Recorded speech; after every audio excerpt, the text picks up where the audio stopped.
لال سنگھ چڈھا اور پی کے جیسے فلمیں بنانے والے عامر خان کے بارے میں کچھ نیا سنتے ہیں، لیکن نیا سننے سے پہلے آئیے عامر خان کے پچھلے زندگی اور فلموں کے بارے میں تھوڑا ذکر کر لیتے ہیں۔ عامر خان 14 مارچ 1965 میں باندرا ممبئی کی ایک مسلمان پٹھان نرزہ گھرانے میں پیدا ہوئے۔ ان کا خاندان ابتدا ہی سے فلمی دنیا سے جڑا ہوا تھا۔ ان کے والد طاہر حسین ایک فلم ساز اور ہدایتکار تھے۔ ان کے چاچا ناصر حسین بھی اسی میدان سے وابستہ تھے۔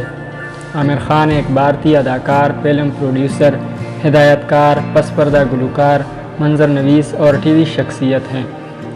عامر 8 سال کی عمر میں اپنے ماموں ناصر حسین کی فلم یادوں کی بارات 1973 میں پہلی دفعہ سامنے آئے۔ 1983 میں انہوں نے پرنویا میں معاون ہدایتکار اور اداکار کے طور پر کام کیا۔ یہ فلم ایک مختصر فلم تھی جس کے ادیتا بھٹاچاریہ نے ہدایتکاری کی تھی۔ اس کے بعد انہوں نے عامر کی فلم منزل 1984 اور زبردست 1985 کی ہدایتکاری کرنے میں ان کی مدد کی۔ بلوغت کے بعد عامر کی پہلی تجرباتی فلم ایک سماجی فلم تھی جس کا نام ہولی تھا، جسے 1984 میں بنایا گیا۔ عامر خان نے سب سے اہم کردار پہل مشہور فلم قیامت سے قیامت تک 1988 میں جوہی چاولہ کے مقابل میں نبھایا۔ ان کی سنسنی خیز فلم راک 1989 میں ان کی اداکاری سے انہوں نے 36ویں نیشنل فلم ایوارڈ میں ایک اہم مقام پایا۔ اس کے بعد انہوں نے 1990 کے ابتدائی سالوں میں کئی کامیاب فلمیں بنائیں، جن میں رومانٹک ڈرامہ دل 1990 میں، مزاحیہ رومانٹک فلم دل ہے کہ مانتا نہیں 1991 اور کھیل سے متعلق فلم جو جیتا ہی وہی سکندر 1992 اور مزاحیہ ڈرامہ ہم ہیں راہی پیار کے 1993 اس فلم کی کہانی انہوں نے روبن بٹ کے ساتھ لکھی تھی۔ اس کے اگلے سال انہوں نے میوزیکل ڈرامہ رنگیلا 1995 میں تخلیق کیا۔ بھارت میں سن 1996 میں راجہ ہندوستانی نے 1996 میں 80 کروڑ کمائے۔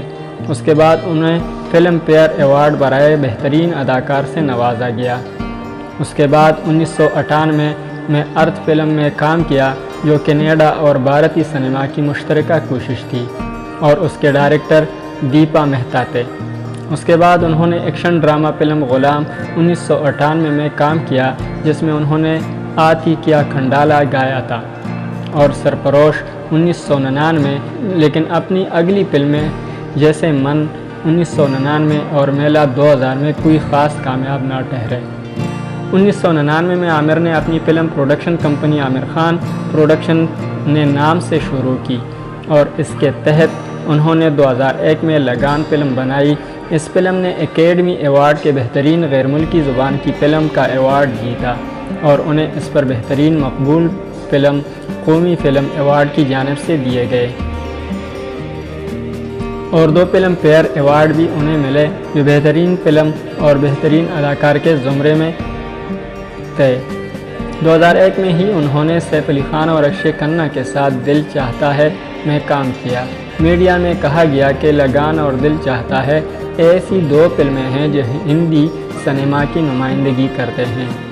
2003 میں عامر روپ کمار راٹھوڑ کی موسیقی ویڈیو جب بھی چوم لیتا ہوں میں نظر آئے۔ انہیں نیشنل فلم ایوارڈ 2004 میں ان کی جانب سے بنائی گئی ڈاکومنٹری فلم میڈنس ان دا وائلڈ پر دیا گیا، جو انہوں نے فلم لگان کی تخلیق سے متعلق بنایا تھا۔ اگلے 4 سال تک وہ فلمی دنیا سے غائب رہے، پھر انہوں نے فلم دا رائزنگ 2004 میں بنائی۔ اس فلم نے اتنی کامیابی حاصل نہیں کی، اسی سے انہوں نے منگل پانڈے کا نام کمایا۔ 2006 میں انہوں نے پناہ اور رنگ دے بسنتی میں اہم کردار ادا کیا۔ اس پر انہیں مؤخر ذکر فلم میں بہترین اداکار کے زمرے میں فلم فیئر ایوارڈ سے نوازا گیا۔ اس کے اگلے سال انہوں نے تارے زمیں پر تخلیق کیا، جس میں درشیل سپاری کے ہمراہ انہوں نے معاون کردار ادا کیا۔ اس پر انہیں خوب داد ملی اور انہوں نے نیشنل فلم ایوارڈ جیتا، جو بہترین فلم برائے بہبود خاندان اور فلم فیئر ایوارڈ برائے بہترین فلم اور بہترین ڈائریکشن جیتا۔ خان نے غجنی 2008 میں ایک ایسے شخص کا کردار ادا کیا جو ایک حادثے میں اپنا یادداشت کھو بیٹھا ہے۔ اس کے بعد وہ کامیڈی ڈرامہ تھری ایڈیٹس 2009 میں نظر آئے، جبکہ دوبی گارڈ 2010 میں انہیں ایک سائیڈ کردار کیا جسے انہوں نے ہی پروڈیوس کیا تھا، اور اپنی اگلی فلم پیپلی لایو 2010 اور دہلی بیلی 2011 میں پروڈیوسر رہے۔ 2012 میں خان نے ایک T V talk show Satyamev Jayate میں کام کیا۔ اسی سال انہوں نے ایک فلم تلاش میں ایک پولیس انسپکٹر کا کردار نبھایا۔ اسی دوران وہ ڈرامہ CID میں بھی شریک رہے۔ 2013 میں وہ ابھیشیک بچن اور ادے چوپڑا کے ہمراہ دھوم 3 میں رہے۔ 2014 میں وہ پھر چھوٹی اسکرین پر آئے تاکہ اپنے پروگرام ستیامو جیاتی کے دوسرے اور تیسرے حصے پر کام کر سکیں۔ اس کے بعد وہ 7 ارب روپے کمانے والی فلم PK میں بطور خلائی مخلوق سامنے آئے۔ عامر خان کی 4 فلمیں غجنی، 3 ایڈیٹس، دھوم 3، PK اور دنگل بالی ووڈ کے سب سے زیادہ کاروبار کرنے والی فلموں میں سے ایک ہیں۔